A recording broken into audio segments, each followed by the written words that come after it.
Everyone, आप सभी का संहिताज एकेडमी में स्वागत है। और आज के सेशन में हम डिस्कस करेंगे फ्रैक्शंस को, ठीक है। और हम कुछ जो मैथमेटिकल प्रॉब्लम्स है रिलेटेड टू फ्रैक्शंस उसको भी सॉल्व करेंगे। तो ये जो टॉपिक है फ्रैक्शंस, इसको मैं दो पार्ट में यहाँ पर पोस्ट करने वाली हूँ अपने चैनल में। पार्ट 1 और पार्ट 2 होगा, क्योंकि ये थोड़ा सा वास्ट टॉपिक है। और फ्रैक्शंस जो है ये सीधे पेपर 1 और 2 दोनों में ही यहाँ पे क्वेश्चन पूछे जाते हैं फ्रैक्शंस से। तो इसीलिए मैं ये वाला जो टॉपिक है मैथ्स का, इसे पहले करवा रही हूँ। तो क्योंकि हमारा जो टॉपिक है वो है फ्रैक्शंस, तो हमें पता होना चाहिए कि फ्रैक्शंस है क्या चीज़, उसको कैसे लिखा जाता है। तो जैसे कि एज फॉर एग्जांपल हम यहाँ पर देख पा रहे हैं, एक फ्रैक्शन है 4/9, ठीक है।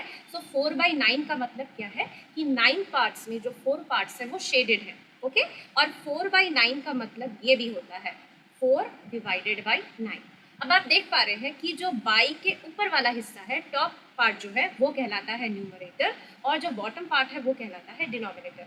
अब अगर हम किसी फ्रैक्शन को डायग्रामेटिकली दिखाने की कोशिश करें, तो जैसे कि अगर आप हाफ दिखाना चाहें तो उसको आप कैसे दिखाएंगे। तो देखिए, हाफ का मतलब क्या कि 2 पार्ट्स में 1 पार्ट शेडेड है, तो हम क्या करेंगे, 2 इक्वल पार्ट्स बनाएंगे, उसमें एक पार्ट को हम शेड कर देंगे। तो इस तरीके से हम डायग्रामेटिकली फ्रैक्शंस को रिप्रेजेंट कर सकते हैं। अब हमने फ्रैक्शन होता क्या चीज़ है वो तो समझ लिया है। अब कुछ टाइप्स ऑफ फ्रैक्शंस को हम जानेंगे। तो सबसे पहली जो टाइप है वो है यूनिट फ्रैक्शंस। यूनिट फ्रैक्शंस में क्या होता है कि जो न्यूमरेटर होता है इन फ्रैक्शंस में वो इक्वल टू 1 होता है। जैसे कि आप एग्जांपल में देख सकते हैं 1/7, 1/9, 1/11। तो यहाँ पर जो न्यूमरेटर है इस फ्रैक्शन का सभी क्या है, it is equal to 1। So unit का मतलब ही होता है 1। सो यूनिट फ्रैक्शंस मतलब फ्रैक्शंस में जो न्यूमरेटर होगा वो 1 होगा। उसके बाद जो दूसरा टाइप ऑफ फ्रैक्शन आता है वो है लाइक फ्रैक्शंस। लाइक फ्रैक्शंस का मतलब क्या है, यहाँ पर मैंने बनाया हुआ है, लिखा हुआ है फ्रैक्शंस हैविंग सेम डिनोमिनेटर्स। तो हमने क्या जाना, डिनोमिनेटर्स होता है बाई के नीचे वाला पार्ट। तो देखिए यहाँ पर 1/3 है, 2/3 है, 7/3 है। तो सभी के जो डिनोमिनेटर्स है वो क्या है, इक्वल है, that is equal to 3। So like fractions मतलब फ्रैक्शंस हैविंग सेम डिनोमिनेटर्स। उसके बाद आ जाता है अनलाइक फ्रैक्शन। सो नाम से ही हम पता कर सकते हैं अनलाइक फ्रैक्शंस का मतलब है फ्रैक्शंस हैविंग डिफरेंट डिनोमिनेटर्स। सो यहाँ पर हमारे पास 3 फ्रैक्शंस है, 2/9, 7/5, 1/7। तो यहाँ पर जो इनके डिनोमिनेटर्स है, एक का 9 है, एक का 5 है, एक का 7 है। तो तीनों ही फ्रैक्शंस के जो डिनोमिनेटर्स है वो अलग अलग है। तो ऐसे फ्रैक्शंस जिनके डिनोमिनेटर अलग अलग होते हैं वो कहलाते हैं अनलाइक फ्रैक्शंस। उसके बाद आता है प्रॉपर फ्रैक्शन। प्रॉपर फ्रैक्शन में क्या होता है कि जो न्यूमरेटर होता है वो डिनोमिनेटर से छोटा होता है। सो जैसे कि अगर आप इस फ्रैक्शन को देखें 3/4, तो यहाँ पर जो न्यूमरेटर है वो है 3 और डिनोमिनेटर है 4। सो 3 4 से छोटा, वैसे ही 2 3 से छोटा, 7 9 से छोटा। सो प्रॉपर फ्रैक्शन का मतलब क्या है कि ऐसे फ्रैक्शंस जहाँ पर जो न्यूमरेटर होते हैं वो डिनोमिनेटर से छोटे होते हैं। अब क्योंकि ये जो न्यूमरेटर है ये डिनोमिनेटर से छोटे हैं, सो 3/4 का मतलब क्या हुआ, 3/4 मतलब 3/4। अब इसका जो आंसर आएगा वो हमेशा लेस देन 1 होगा, मतलब 1 से जो भी आंसर आएगा प्रॉपर फ्रैक्शन का वो हमेशा 1 से कम ही आएगा। ये भी चीज़ आपको ध्यान में रखनी है। उसके बाद आ जाता है इम्प्रॉपर फ्रैक्शन। सो यहाँ पे भी आप नाम से ही अच्छे से डिकोड कर पाएंगे कि यहाँ पे उल्टा होता है। प्रॉपर फ्रैक्शन में न्यूमरेटर छोटा था, इम्प्रॉपर फ्रैक्शन में जो न्यूमरेटर है वो डिनोमिनेटर से बड़ा होता है। जैसे कि यहाँ पर देखिए, जो न्यूमरेटर है ये 25 है और डिनोमिनेटर 7 है, तो 25 is greater than 7, 9 is greater than 5, 4 is greater than 3। अब यहीं पर अगर हम देखें 4/3 को हम कैसे लिख सकते हैं, 4/3। तो इसको सॉल्व करने से जो वैल्यू मिलती है, मतलब इम्प्रॉपर फ्रैक्शन की जो वैल्यू हमें मिलती है वो हमेशा 1 से ज़्यादा हमको मिलेगी। It will be more than 1 always, क्योंकि यहाँ पर जो न्यूमरेटर है वो डिनोमिनेटर से बड़ा है। उसके बाद आता है मिक्स नंबर। मिक्स नंबर मतलब क्या, मिक्स नंबर को हम इस तरीके से लिखते हैं 4 1/2, 3 4/9, 1 1/2। सो यहाँ पर मिक्स नंबर के 2 पार्ट होते हैं जो अलग से लिखा रहता है। ये जो यहाँ पर 4 है, यहाँ पर 3 है, यहाँ पर 1 है, ये कहलाता है इंटीग्रल पार्ट, ठीक है। और उसके बाद 1/2, 4/9, यहाँ पर भी 1/2, ये कहलाता है फ्रैक्शनल पार्ट। तो मिक्स नंबर की क्या खासियत है कि सिर्फ हम इम्प्रॉपर फ्रैक्शंस को ही मिक्स नंबर के फॉर्म में लिख सकते हैं। इसको जब हम सॉल्व करेंगे तो ये आपके लिए क्लियर हो जाएगा कि हम हमेशा किसी इम्प्रॉपर फ्रैक्शन को भी मिक्स नंबर के तौर पर लिख पाते हैं, जिसका एक इंटीग्रल पार्ट होता है और दूसरा फ्रैक्शनल पार्ट होता है। अब यहाँ पर हम कुछ क्वेश्चंस को सॉल्व करेंगे, तो देखते हैं कि आप भी सॉल्व कर पाते हैं कि नहीं। और वीडियो के अंत में आपके लिए होमवर्क क्वेश्चन भी रहेगा, तो आप उस होमवर्क क्वेश्चन का स्क्रीनशॉट ले लीजिएगा और आप मुझे सॉल्व करके हर एक क्वेश्चन का आंसर कमेंट करके बता सकते हैं। तो सबसे पहला चीज़ जो हम यहाँ पर सीखने वाले हैं, fraction as a collection of number. तो जैसे कि यहाँ पर हमको दिया गया है 1/3 ऑफ 45 क्या होगा। तो अगर हम इसको सॉल्व करें तो 1/3 और ऑफ का मतलब क्या होता है, मल्टीप्लिकेशन का साइन आ जाएगा और यहाँ पर आ जाएगा 45। ठीक है, अब 45 के पास मतलब नीचे कुछ नहीं है, मतलब हम मान के क्या चलेंगे कि इसके नीचे है क्या 1, ऐसे मान लेंगे। तो ये मैं इसलिए दिखा रही हूँ क्योंकि बहुत लोगों का मैथ्स वीक हो सकता है या फिर उनको प्रॉपर नॉलेज नहीं हो सकती है, तो इसलिए मैं इसको तोड़ तोड़ के दिखा रही हूँ। जिनको मैथ्स आता है वो तो आराम से सॉल्व कर लेंगे। तो जैसे कि आप देख पा रहे हैं कि इसको हम इस तरीके से लिख सकते हैं। अब क्या होता है कि न्यूमरेटर और डिनोमिनेटर में हम काट सकते हैं उसको। ठीक है, तो ये ऊपर नीचे भी कटेगा, ये ऊपर नीचे कटेगा और इधर का क्रॉस वे में भी ये कटता है। तो अगर हम टेबल देखें तो 3 1 3 और 3 15 हो जाता है 45। तो यहाँ पर 3 15 45। ठीक है, सो अगर हम इसको ऐसे लिखेंगे तो ऊपर हमको क्या मिल रहा है 1 इंटू 15 और नीचे हमको मिल रहा है 1 into 1 which is equals to 15/1। अब 15/1 को हम क्या लिख सकते हैं, 15 लिख सकते हैं। तो हमारा यहाँ पर जो आंसर होगा वो क्या हो जाएगा, वो हो जाएगा 50। ठीक है, सो मेरा 5 थोड़ा सा यहाँ पर 6 जैसा नजर आता है, इसको ठीक से लिख देते हैं 5, ये वाला भी। सो इस तरीके से हम fraction as a collection of number को सॉल्व कर सकते हैं। इसके बाद हम बढ़ेंगे इम्प्रॉपर फ्रैक्शन से मिक्स नंबर में कैसे जाया जाए।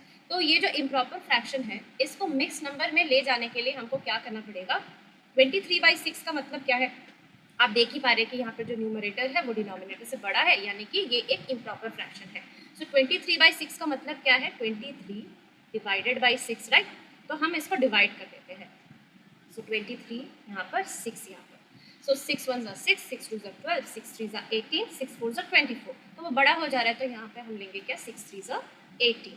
अब 18 को अगर माइनस करेंगे 23 से तो कितना होगा 8 9 10 11 12 13। तो यहाँ पर बचेगा हमारा रिमाइंडर 5। अब ये जो इम्प्रॉपर फ्रैक्शन है इसको अगर हम मिक्स नंबर में लिखें तो उसका जो रूल है वो है Q, जो कि इंटीग्रल पार्ट होता है, और R/D होता है फ्रैक्शनल पार्ट। तो Q का मतलब क्या है, ये जो 3 है ये है कोशेंट, ये है कोशेंट जिसको मैं Q बता रही हूँ। ठीक है, R मतलब रिमाइंडर, सो ये है R, और D का मतलब है ये वाला पार्ट, डिवाइजर। ठीक है, सो QRD इस तरीके से हम सजा के लिखेंगे। तो Q आएगा इंटीग्रल पार्ट में 3, R आएगा हमारा न्यूमरेटर और D आएगा यहाँ पे। तो इसका जो सही उत्तर है वो क्या है 3 5/6। तो देख पा रहे हैं ना आप कि किस तरीके से इम्प्रॉपर फ्रैक्शन को मैंने मिक्स नंबर में कन्वर्ट कर दिया। तो इस तरीके से आप किसी भी इम्प्रॉपर फ्रैक्शन को मिक्स नंबर में कन्वर्ट कर सकते हैं। आपको क्या ध्यान में रखना है कि QRD, Q जो है वो इंटीग्रल पार्ट में चला जाएगा, R चला जाएगा न्यूमरेटर में, और जो D है वो चला जाएगा डिनोमिनेटर में। D for denominator, D for divisor, ऐसे करके आप याद रखिएगा। अब जो नेक्स्ट चीज हम सीखने वाले हैं कि कैसे किसी मिक्स नंबर को हम इम्प्रॉपर फ्रैक्शन में कन्वर्ट कर सकते हैं। तो यहाँ पर आपको मिक्स नंबर दिख रहा है, जहाँ पर जो 8 है वो इंटीग्रल पार्ट है, 4/5 फ्रैक्शनल पार्ट है। तो इसका जो फॉर्मूला है वो क्या है कि जो इंटीग्रल पार्ट होता है 8 को हम किससे मल्टीप्लाई करेंगे, जो डिनोमिनेटर है उसके साथ इसको मल्टीप्लाई करेंगे। तो 8 × 5 और फिर जो हमारा न्यूमरेटर है उसको हम प्लस करेंगे। ठीक है, डिवाइडेड बाय जो हमारा डिनोमिनेटर है हम उसी को लिखेंगे। तो अगर हम इसको सॉल्व करते हैं तो होता है 8 5 40, 40 + 4/5 विच इज इक्वल्स टू 44/5, है ना। तो इस तरीके से हम किसी भी मिक्स नंबर को इम्प्रॉपर फ्रैक्शन में लिख सकते हैं। तो अगर हम यहाँ पर इसको तोड़ के लिखें तो क्या होगा, तो यहाँ पर होगा integral part multiplied by denominator plus numerator. ठीक है, यहाँ पे जगह नहीं है, मैंने पूरा नहीं लिखा, डिवाइडेड बाय डिनोमिनेटर। सो ऐसे करने से जो हमारा आंसर है वो हमको मिल जाएगा। उसके बाद हम समझेंगे इक्विवेलेंट फ्रैक्शंस। इक्विवेलेंट फ्रैक्शंस मतलब क्या, कि 1/2 का अगर हमको 3 इक्विवेलेंट फ्रैक्शन लिखना हो तो जो हमको इक्विवेलेंट फ्रैक्शंस मिलेंगे उनको अगर हम लोएस्ट टर्म में लाए तो हमको क्या मिलेगा, 1/2 ही मिलेगा। सो इक्विवेलेंट फ्रैक्शन मतलब सेम सेम। तो 1/2 का 3 इक्विवेलेंट फ्रैक्शंस लाने के लिए हमें क्या करना पड़ता है पता है? 1 को छोड़ के जो न्यूमरेटर और डिनोमिनेटर है उसको हम किसी भी नंबर से, सेम नंबर से ऊपर नीचे मल्टीप्लाई करेंगे। तो एज फॉर एग्जाम्पल 1/2 को हमने ऊपर 2 से मल्टीप्लाई किया, नीचे भी 2 से मल्टीप्लाई किया, तो हमको जो दूसरा फ्रैक्शन मिला वो मिला 2/4। उसके बाद हम क्या करेंगे, 1/2 को 3 से मल्टीप्लाई करेंगे, सो हमको मिला 3/6। 3 निकालने हैं और लास्ट हम क्या करेंगे, 1/2 को 4 से मल्टीप्लाई करेंगे तो हमको मिला 4/8, राइट। सो 4/8, इसको 4 से लिखते हैं। सो यहाँ पर 1/2 के 3 इक्विवेलेंट फ्रैक्शंस क्या हुए, 2/4, 3/6, 4/8। तो ये इक्विवेलेंट फ्रैक्शन ऑफ 1/2 कैसे हुए, अगर आप 2/4 को लोएस्ट टर्म में लिखे तो 2 1 ज़ा 2, 2 2 ज़ा 4, क्या मिला हमको, 1/2 मिला। 3/6 को अगर लोएस्ट टर्म में लिखेंगे तो 3 1 ज़ा 3, 3 2 ज़ा 6, क्या मिला, अगेन हमको 1/2 मिला। 4/8 को अगर हम लोएस्ट टर्म में लिखेंगे तो 4 1 ज़ा 4, 4 2 ज़ा 8, तो हमको 1/2 मिला। यानी कि 1/2 के इक्विवेलेंट फ्रैक्शन मतलब 1/2 के इक्वल। सो वही इनको अगर हम लोएस्ट टर्म में लाते हैं तो हमको क्या मिल रहा है, 1/2 ही मिल रहा है। तो इस तरीके से हम किसी भी फ्रैक्शन का इक्विवेलेंट फ्रैक्शन निकाल सकते हैं। हमको क्या करना पड़ेगा, 1 को छोड़ के, मतलब 1 के साथ हम ऊपर नीचे मल्टीप्लाई नहीं करेंगे क्योंकि फिर तो हमको वही फ्रैक्शन मिल जाएगा। 1 को छोड़ के हम कोई भी नंबर से ऊपर और नीचे मल्टीप्लाई करेंगे तो हमको उस फ्रैक्शन का इक्विवेलेंट फ्रैक्शन मिल जाएगा। तो एक का ये तरीका हुआ इक्विवेलेंट फ्रैक्शन निकालने का। तो यहाँ पर हम क्या लिखेंगे कि 2/4, 3/6 and 4/8 are the 3 equivalent fractions of 1/2. Okay, अब नेक्स्ट है find equivalent fraction of 15/48 by division method. तो हम डिवीजन मेथड से भी इक्विवेलेंट फ्रैक्शन को निकाल सकते हैं। उसके लिए हमको पता है क्या करना होता है, ये ज़्यादातर जो डिवीजन मेथड होता है वो थोड़ा सा बड़े बड़े नंबर के लिए हम अप्लाई कर सकते हैं। जैसे कि यहाँ पर है 15/48, तो हमको ऊपर और नीचे सेम नंबर से डिवाइड करना है ताकि हमको जो लोएस्ट टर्म है वो मिले। तो अगर हम 15 को 3 से डिवाइड करें और 48 को भी 3 से डिवाइड करें तो क्या होगा, हमको मिलेगा 3 5 ज़ा 15 होता है, तो यहाँ पर 5 आएगा और 3 1 ज़ा 3, 3 6 ज़ा 18, तो हमको नीचे 16 मिलेगा। तो 15/48 का जो इक्विवेलेंट फ्रैक्शन है वो क्या कहलाएगा, या वो क्या है, वो है 5/16, क्योंकि यही लोएस्ट टर्म है, ये और कटेगा नहीं। 5 में 16 नहीं आता, 16 के टेबल में 5 नहीं आता, तो ये आ गया हमारा इस क्वेश्चन का आंसर। सो दो तरीके से हम इक्विवेलेंट फ्रैक्शन निकाल सकते हैं। एक है मल्टीप्लिकेशन मेथड जहाँ पर हमको न्यूमरेटर और डिनोमिनेटर के साथ सेम नंबर मल्टीप्लाई करना होता है 1 को छोड़ के, और दूसरा हो सकता है कि हम न्यूमरेटर और डिनोमिनेटर को डिवाइड करें सेम नंबर से। तो इस तरीके से हम इक्विवेलेंट फ्रैक्शन निकाल सकते हैं। अब आगे बढ़ेंगे तो यहाँ पर हम सीखेंगे कि कैसे हम अनलाइक फ्रैक्शंस को लाइक फ्रैक्शंस में कन्वर्ट कर सकते हैं। अनलाइक फ्रैक्शंस का मतलब क्या है, देखिए यहाँ पर हमको दो फ्रैक्शंस दी गई है, एक है 5/6 और दूसरा है 4/9।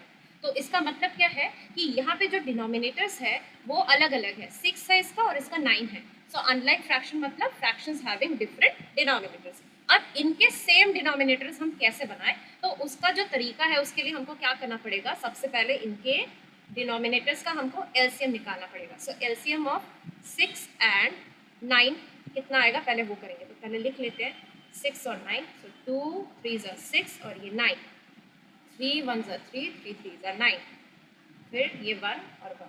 सो एलसीएम ऑफ 6 and 9 क्या आया, 2 into 3 into 3, सो 2 3 ज़ा 6, 6 3 ज़ा 18। अब देखिए ये जो 18 आया ना, तो हमको डिनोमिनेटर में दोनों फ्रैक्शंस के ही 18 लाना है। तो आप मेरे को बताइए कि 5/6 को हम कैसे डिनोमिनेटर में इसका 18 लाए। तो हम क्या जानते हैं, 6 मल्टीप्लाइड बाई 3 होता है 18। अब क्योंकि हम डिनोमिनेटर में 3 मल्टीप्लाई कर रहे हैं तो ऊपर भी वही करना पड़ेगा, तो ये बन जाएगा क्या, 5 3 ज़ा 15 और ये हो जाएगा नीचे 6 3 ज़ा 18। ठीक है, मेरा 5 बार बार ऐसा हो जाएगा, तो 8 का हमको मिला ये। और अब हमको क्या करना पड़ेगा, 4/9 को चेंज करना पड़ेगा ताकि इसका जो डिनोमिनेटर है वो 18 आए। हम जानते हैं 9 मल्टीप्लाइड बाई 2 होता है 18, तो ऊपर भी हमको 2 से मल्टीप्लाई करना पड़ेगा। सो 8/18 आ गया। तो अब देखिए हमको जो दो फ्रैक्शंस मिले वो क्या मिले, 15/18 एंड 8/18। तो ये क्या हो गए, दोनों के डिनोमिनेटर सेम हो गए, तो 15/18 एंड 8/18 आर लाइक फ्रैक्शंस। सो जब भी आपको अनलाइक फ्रैक्शंस दिया रहे तो आपको क्या करना पड़ेगा, उनके डिनोमिनेटर्स का एलसीएम निकालना पड़ेगा। फिर क्या करना पड़ेगा कि जो फ्रैक्शन आपको दिया गया है उसके डिनोमिनेटर के साथ क्या नंबर मल्टीप्लाई करने से आपका ये एलसीएम वाला नंबर आए उसको आपको देखना है। फिर ऊपर नीचे सेम नंबर से मल्टीप्लाई करना है और ऐसा करने से आपको जो अनलाइक फ्रैक्शंस है वो लाइक फ्रैक्शंस में आप कन्वर्ट कर पाएंगे। ओके, सो आशा करती हूँ कि ये आपको आसानी से समझ में आ गया होगा। अब बढ़ेंगे नेक्स्ट क्वेश्चन की। आर द फ्रैक्शंस इक्विवेलेंट और नॉट? तो यहाँ पर हमको दो फ्रैक्शंस दिए गए हैं, एक है 3/5 और दूसरा है 9/24। क्या ये दोनों इक्विवेलेंट फ्रैक्शन है? तो इसको चेक करने का जो आसान तरीका है वो क्या होता है कि सबसे पहले हम फ्रैक्शन को लिख लेते हैं 3/5 और यहाँ पर 9/24। सो हमको क्या करना पड़ेगा, इस फ्रैक्शन के न्यूमरेटर के साथ इस वाले फ्रैक्शन के डिनोमिनेटर को मल्टीप्लाई करना पड़ेगा और इस वाले फ्रैक्शन के न्यूमरेटर के साथ इस वाले फ्रैक्शन के डिनोमिनेटर को मल्टीप्लाई करना पड़ेगा। तो हम क्या लिखेंगे यहाँ पर, क्रॉस प्रोडक्ट। इसको क्रॉस प्रोडक्ट बोलते हैं क्योंकि ऐसा क्रॉस बन रहा है। So cross product of 3 and 24। So 3 4s are 12, 3 2s are 6, carry 1 था तो 72 आया। ओके, और 9 इंटू अगर हम 5 करेंगे, सो 9 इंटू 5 अगर हम करेंगे तो क्रॉस प्रोडक्ट ऑफ 9 एंड 5। तो यहाँ पर हमारा क्या आ रहा है आंसर, 9 इंटू 5, 9 5 सा 45। तो देखिए दोनों का जो क्रॉस प्रोडक्ट हमको मिला वो इक्वल नहीं है। तो अगर क्रॉस प्रोडक्ट इक्वल होता है तब हम कह सकते हैं कि ये जो दोनों फ्रैक्शंस है वो इक्विवेलेंट फ्रैक्शन है, और अगर क्रॉस प्रोडक्ट दोनों का अलग अलग आता है यानी कि ये इक्विवेलेंट फ्रैक्शन नहीं है। तो यहाँ पर हम क्या लिखेंगे, since the cross products are not equal, so 3/5 and 9/24 are not equivalent fractions।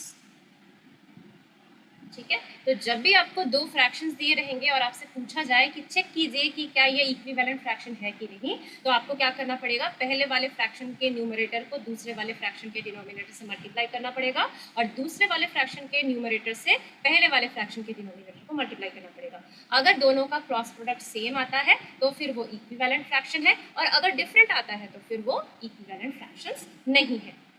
अब आगे बढ़ेंगे तो यहाँ पर हम जो दो फ्रैक्शंस हैं उनको कंपेयर करना सीखेंगे। कंपेयर मतलब क्या कि यहाँ पर हमको 4/15 दिया हुआ है, तो यहाँ पे क्या साइन बैठेगा, ग्रेटर देन, लेस देन या इक्वल टू, वो हमको देखना है।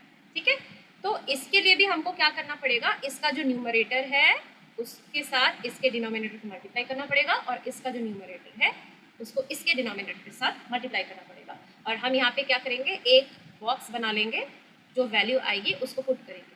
तो 4 7 होता है 28, कैरी 2 गया, 4 1 4, 5 6, तो 4 17 कितना हुआ, 68 आया। ठीक है, और 6 5 होता है 30 और 6 1 6, 7 8 9, तो यहाँ पर आया 90।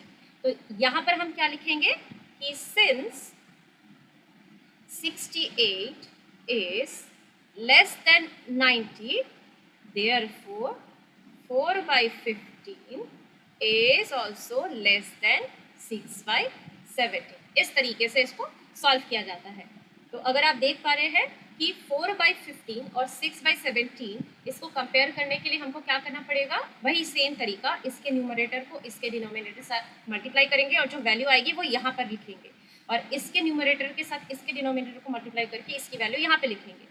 फिर ये जो दो नंबर है इसको हम कंपेयर कर सकते हैं आसानी से, 68 90 से छोटा है तो 68 लेस देन 90, तो वैसे ही 4/15 भी लेस देन 6/17 होगा। यही हमारा आंसर है। अब आगे बढ़ेंगे तो हम क्या करेंगे, जो फ्रैक्शंस हैं उनको लोएस्ट टर्म में कैसे हम कर सकते हैं। तो यहाँ पर 18/54 दिया हुआ था, हम लिखेंगे 18/54। अब आप तो बड़े हैं, आपके लिए ये कैलकुलेशन आसान है। तो हम क्या जानते हैं, 8 के साथ हम 3 को मल्टीप्लाई करते हैं तो 24 आता है, तो 4, तो हम क्या जानते हैं 18 1 ज़ा 18, 18 3 ज़ा हो जाएगा 54, क्योंकि हम 18 को 3 से मल्टीप्लाई करके मैं दिखा भी दे रही हूँ, 3 8 ज़ा होता है 24, 2 कैरी, 3 1 ज़ा 3, 4 5, 54 आ गया। तो लोएस्ट टर्म में हम इस तरीके से इसको निकाल सकते हैं कि ऊपर और नीचे जो भी नंबर दिए गए हैं, यानी कि जो न्यूमरेटर और डिनोमिनेटर है उसको सेम नंबर से हमको डिवाइड करना है। तो इस तरीके से हम जो लोएस्ट टर्म में किसी भी फ्रैक्शन को लिख सकते हैं। तो ये हो गया 1/3। अब हम जो सीखेंगे कि किस तरीके से हम जो फ्रैक्शंस दिए रहते हैं उनको असेंडिंग ऑर्डर यानी कि छोटे से बड़ा या फिर डिसेंडिंग ऑर्डर यानी कि बड़े से छोटा करके लिख सकते हैं। तो जैसे कि आपको यहाँ पर दिया गया है, अरेंज 7/21, 7/12, 7/17, 7/32, 7/15 इन असेंडिंग ऑर्डर। मतलब हमको इन फ्रैक्शंस को क्या करना पड़ेगा, छोटे से बड़ा सजाना पड़ेगा। एक चीज़ आपने नोटिस की होगी कि यहाँ पर सभी फ्रैक्शंस के जो न्यूमरेटर है वो सेम है, यानी कि जो टॉप है वो इक्वल है। तो यहाँ पर एक बहुत ही सुंदर सी ट्रिक मैंने दी हुई है कि अगर किसी फ्रैक्शन का जो न्यूमरेटर है या जो टॉप है वो इक्वल है, तो उस फ्रैक्शन का जो ग्रेटर बॉटम होगा, मतलब जहाँ पर जो डिनोमिनेटर है वो बड़ा होगा, वो सबसे छोटा फ्रैक्शन होगा। तो आइए इसको हम सॉल्व करने की कोशिश करते हैं। तो देखिए यहाँ पर सभी के न्यूमरेटर 7 है, तो क्या है, इक्वल टॉप फ्रैक्शन है ये। तो हमको क्या बोला है, जिसका डिनोमिनेटर सबसे बड़ा होगा वही सबसे छोटा फ्रैक्शन होगा। तो यहाँ पर डिनोमिनेटर सबसे बड़ा किसका है, 32। तो सबसे पहले कौन आएगा, 7/32। उसके बाद 32 के बाद बड़ा नंबर कौन है, 21, तो 7/21। 21 के बाद है 17, तो 7/17। उसके बाद है 15, तो 7/15। और लास्ट में आएगा 7/12। सो यहाँ से हमने क्या सीखा कि अगर सेम न्यूमरेटर है, इक्वल न्यूमरेटर है, तो हमको किस पे फोकस करना पड़ेगा, डिनोमिनेटर पे। जिस फ्रैक्शन का डिनोमिनेटर बड़ा वो फ्रैक्शन छोटा। तो इसकी ऑर्डर क्या होगी, 7/32, smaller than 7/21, smaller than 7/17, smaller than 7/15, smaller than 7/12। आशा करती हूँ कि इस टाइप का अगर आपको दिया रहेगा तो आप आसानी से इसको कर पाएंगे। बड़ा ही इजी है, बस ये चीज़ आपको याद रखनी है, ये ट्रिक आपको याद रखनी है। आप स्क्रीनशॉट लेते जाइए अगर आपको लग रहा है कि कुछ इंपॉर्टेंट है। तो सोल्यूशन की जगह मैंने यहाँ पे दी थी, मैंने वहीं पे सॉल्व करा दी। अब जो है हमको कहा गया है, arrange 7/11, 5/11, 6/11, 10/11 and 1/11 in descending order. तो यहाँ पर जो हमको फ्रैक्शंस दिए गए हैं, इनको हमको बड़े से जो छोटा है उसको उस क्रम में सजाना है। तो सबसे पहले ये 1/11 को हम सजा लेते हैं। तो हमको ये जो मिक्स नंबर है इसको सजाने के लिए क्या करना पड़ेगा, 1 × 11 करना पड़ेगा। तो 1 × 11 कितना हुआ, 11 + 1 करना पड़ेगा। तो ये हो जाएगा क्या, 12/11। अब यहाँ पर एक और चीज़ आपको नोटिस करनी है कि इन फ्रैक्शंस में सभी जो डिनोमिनेटर्स है वो इक्वल है। ठीक है, इन फ्रैक्शंस में जो सभी डिनोमिनेटर्स है वो इक्वल है। तो यहाँ पर हम क्या लिखेंगे, फॉर इक्वल बॉटम। ये जो ट्रिक है ये आपको ध्यान में रखना है कि अगर किसी फ्रैक्शन का जो डिनोमिनेटर है वो इक्वल है तो इसका मतलब क्या है, जिसका न्यूमरेटर बड़ा होगा वही फ्रैक्शन सबसे बड़ा होगा। So for equal bottom fractions greater top means greater fractions. Okay, तो अगर हम इसको सजाने की कोशिश करें तो यहाँ पर ग्रेटर टॉप किसका है, सबसे बड़ा न्यूमरेटर कौन है, 12/11 है। बट 12/11 को क्वेश्चन में एक्चुअली कैसे दिया गया था, तो इसको हम लिखेंगे इस तरीके से, 1/11 ये सबसे बड़ा। फिर 12 के बाद बड़ा नंबर कौन है, 10/11। फिर उसके बाद है 7/11, 6/11 और 5/11। तो इस तरीके से हम इसकी ऑर्डरिंग करेंगे, 12/11, 10/11, 7/11, 6/11, 5/11। सो ये वाली ट्रिक भी आपको याद रखनी है कि अगर जो बॉटम है वो इक्वल है तो हमको किस पे ध्यान देना है, उसके न्यूमरेटर पे। जिसका न्यूमरेटर बड़ा वही बड़ा फ्रैक्शन। अब आता है तीसरा टाइप ऑफ अरेंजमेंट। तो यहाँ पर हमको जो फ्रैक्शंस दी गई हैं ना तो इनके न्यूमरेटर सेम है ना ही इनके डिनोमिनेटर सेम है, और इनको हमको असेंडिंग ऑर्डर में अरेंज करना है। तो इसके लिए हमको क्या करना होता है, क्योंकि ये सभी अनलाइक फ्रैक्शंस हैं, तो हमको इनके डिनोमिनेटर का एलसीएम निकालना पड़ेगा। सो एलसीएम ऑफ 4, 8 एंड 2। तो इसको अगर हम करेंगे यहाँ पर 4, 8, 2, सो 2 2 ज़ा 4, 2 4 ज़ा 8, 2 1 ज़ा 2, 2 1 ज़ा 2, 2 2 ज़ा 4, 1। ओके, तो यहाँ पर हमको क्या मिला, 2 into 2 into 2 which is equals to 8। अब हमको जो फ्रैक्शंस दी गई थी वो क्या क्या है, लिख लेते हैं। 3/4 है, 7/8 है और 1/2 है। अब 7/8 को तो कन्वर्ट करने की जरूरत नहीं पड़ेगी क्योंकि इसका डिनोमिनेटर 8 ही है जो कि हमारा एलसीएम है। 3/4 को हमको नीचे डिनोमिनेटर में 8 लाने के लिए क्या करना पड़ेगा, हम जानते हैं 4 इंटू 2 होता है 8। सो हम यहाँ पर इसको भी 2 से मल्टीप्लाई करेंगे तो ये हो जाएगा 6/8। 7/8 को हमको क्या करना पड़ेगा, ऊपर नीचे 1 से मल्टीप्लाई करना पड़ेगा तो ये हो जाएगा 7/8। और 1/2 जो है तो 2 को हम 4 से मल्टीप्लाई करेंगे तो हमको क्या मिलेगा, 4/8। तो हमको क्या क्या फ्रैक्शन मिला, 6/8, 7/8, 4/8। हमको छोटे से बड़ा सजाना था तो सबसे छोटा कौन यहाँ पे, 4/8, उसके बाद कौन आता है 6/8 और उसके बाद कौन आता है 7/8।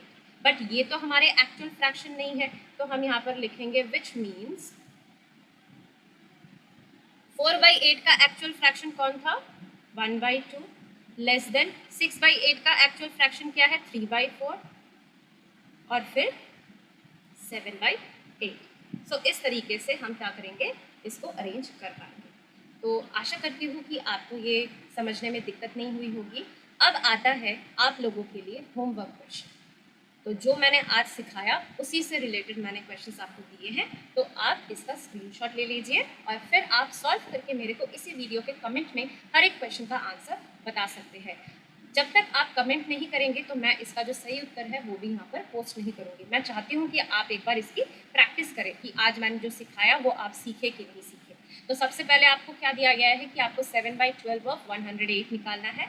उसके बाद आपको दो मिक्स नंबर्स, दो इम्प्रॉपर फ्रैक्शन दिए गए हैं, उनको मिक्स नंबर में कन्वर्ट करना है। फिर उसके बाद आपको दो मिक्स नंबर दिए गए हैं, उनको इम्प्रॉपर फ्रैक्शन में कन्वर्ट करना है। यहाँ पर आपको ये वाला जो क्वेश्चन मार्क पार्ट है, यहाँ पे कौन सा नंबर आएगा उसको फाइंड आउट करना है। फिर आपको यहाँ पर दो अनलाइक फ्रैक्शंस दिए गए हैं, उनको लाइक फ्रैक्शंस में चेंज करना है। यहाँ पर आपको चेक करना है कि क्या ये इक्विवेलेंट फ्रैक्शंस है कि नहीं। 7th क्वेश्चन में आपको कंपेयर करना है। तो 7th क्वेश्चन में मैंने आपको बहुत सारे यहाँ पर सम्स दिए गए हैं, तो आप आसानी से इसको सॉल्व कर पाएंगे क्योंकि अगर आपने समझा होगा तो आपसे ये सॉल्व हो जाएगा। उसके बाद मैंने 8, 9 में आपको असेंडिंग ऑर्डर और डिसेंडिंग ऑर्डर दी है और 10th में आपको reduce the fractions to lowest term दिया है। तो इसकी आप स्क्रीनशॉट ले लीजिए और फिर इनको सॉल्व करके मेरे को आंसर आप कमेंट करके बताइएगा। आशा करती हूँ कि आज के सेशन से जो भी सीटेट मैथ्स की प्रिपरेशन कर रहे हैं, चाहे वो पेपर 2 हो या पेपर 1 हो, उनको कुछ ना कुछ तो मदद मिली ही होगी। और अगर आपको लगता है कि मेरा समझाना आपको पसंद आ रहा है या मैं आसान तरीके से आपको मैथ समझा पा रही हूँ, तो इस वीडियो को आप अपने जैसे लर्नर्स के साथ ज़रूर शेयर करिए। अगर आपको पसंद आया हो तो आप इसे लाइक करिए, शेयर करिए। और ऐसा कंटेंट अगर आप फ्यूचर में देखना चाहते हैं तो आपको मेरे चैनल संहिताज एकेडमी के साथ जुड़ना होगा। उसके लिए आपको मेरे चैनल को सब्सक्राइब करना होगा। सब्सक्राइब करते वक्त जो बेल आइकन है उसको प्रेस करके रखें ताकि आपको लेटेस्ट अपडेट्स मेरे चैनल पे मिलते रहे। ऐसे ही सेशन के साथ दोबारा आपसे मुलाकात होगी। Till then take care and bye bye.